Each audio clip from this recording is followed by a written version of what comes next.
guys, it's time for Nerdtainment Geekly. Happy Mother's Day to all of the nerdy moms out there. A special shout out to my mother who helped me follow my nerdy dreams. When I was 5 years old, my mom would pin up my hair into little Princess Leia buns while I watched episode 4, and she let me be Princess Leia for Halloween. More moms should be like you. And my special shout out to my mother. Mom, if you're watching this, thank you so much for putting up with me all these years. Thank you for allowing me to pursue my dreams, and thank you for being a fellow horror movie fan. I really love the fact that I can go to the theaters with you, and we would have the same taste in what we want to watch. You are the real Wonder Woman to me. You are the queen of my heart. Last Sunday, Once Upon a Time aired what I think is one of its best episodes ever, with a musical. I was pleasantly surprised by all of their musical numbers. Also, we found out that Prince Charming has got some awesome pipes. Coming out in verse, my voice just soars. As we come to tonight's season finale, we must all savor it. This is the last time we will ever see the show like this. Although ABC has made a deal with Netflix to renew the show for another season, all of these characters are not coming back. Jennifer Morrison, Ginnifer Goodwin, Josh Dallas, Emily DeRavin have all quit when their contracts ended after season 6. Rebecca Mader and Jared S. Gilmore were not asked to return by ABC for another season. The only characters who have signed on to come back are Robert Carlyle, Lana Parrilla, and Colin O'Donoghue.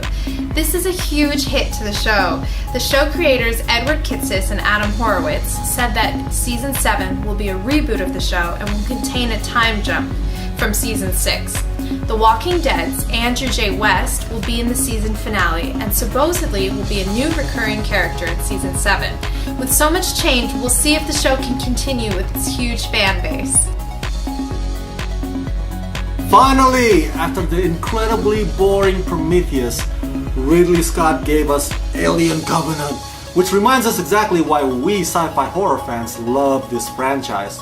This is not only a return to form, this movie will scare you to your core, undeniably terrifying. Its terror is consistent, it goes on a fight or flight survival mode every other 10 minutes or so, which is great because you get exactly what you're paying to see. The film also features new xenomorph-like creatures called neomorph. They are as vicious as they get, they're faster and more cunning, and how they burst out of a human body is more sadistic. In the same way that Star Wars The Force Awakens brought back the fun that the original Star Wars film had and the prequels lacked, Alien Covenant pretty much does the same thing here. After the dreadful Prometheus, this installment brings back that fright, that scare factor, and it reinvigorates the franchise. For your Fashiongeeksta tip of the week, Target has awesome nerdy button-up shirts for Harry Potter, superheroes, and Star Wars. These shirts are only $24.95, which is rare for nerdy dress shirts, which usually retail for $60 to $80 in places like JCPenney and Hot Topic. You have to get these while you can because they are selling out fast, and they're perfect for summer. As a tribute to Once Upon a Time ending as we know it, you have to check out the Hot Topic line of fairy tale inspired clothes. Since we probably won't have these characters anymore in the show, this is the time to buy the cosplay clothes before they're gone forever. They're awesome, and Hot Topic is having a huge sale right now.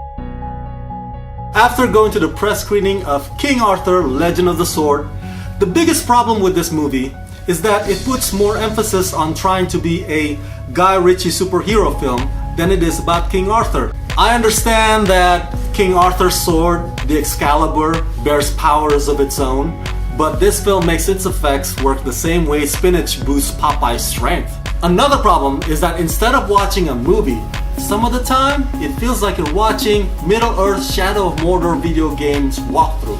At the very least, King Arthur Legend of the Sword does have a clear story, so this is not as messy or as incoherent as Zack Snyder's presentation by a long shot. But for whatever reason, this film is so obsessed with wasting time on visual effects, hallucinations, and pointless creatures. There really is no good reason why this film's runtime has to be 126 minutes long. And the supporting characters are not well developed either.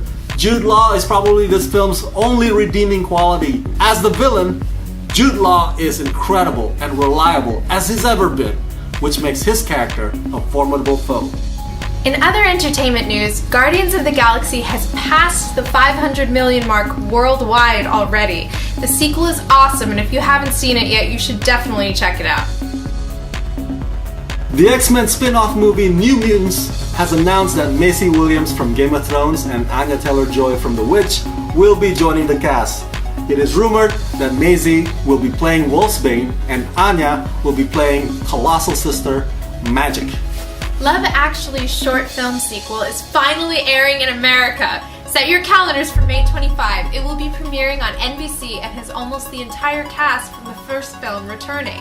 It will show us where the characters are now, 14 years later. Don't forget to subscribe! Thank you so much for watching, and happy Mother's Day!